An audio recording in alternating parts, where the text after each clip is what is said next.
Panda. Paps, kautoy. Ayan, at ingat-ingat lang po tayo sa ating pagbibiyahe. Dito tayo ngayon sa lugar na magandang lugar na ito, kung saan maraming bundok at maraming puno. Iba talaga sa probinsya. Ibuhay sa probinsya, iwas sa pollution, iwas sa mga may ingay na mga usok. Hindi maingay ang usok, kundi mausok.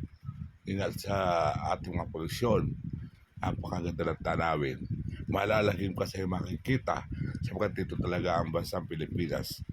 Ang buhay probinsya simple lamang at tunay walang traffic, maganda ang kalsada, matatarik ang mga bundok at talagang kaya-aya sa paningin sa panlalakbay. Kaya tayo kapaps, patuloy lang po tayo sa iingat sa pagbiyahe.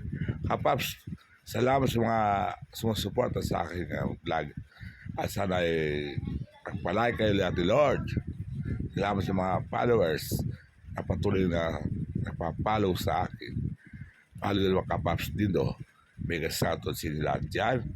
At sana i-follow nyo rin po, subscribe ang aking YouTube channel na Dindo Santiago.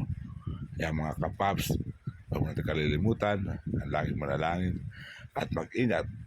Napakaganda ng mga view dito sa lugar na ito, kung saan maingganyo at malalagim ka sa iyong makikita mga huni ng ibon na yung marinig at ang mga bundok ng Sierra Madre at makakataga tayo ng sulat mula sa amin at nakalarawan doon ang maraming alaala at bigla na lang akong lumuha dahil ako'y sabik na sa lalawigan kong minumutya.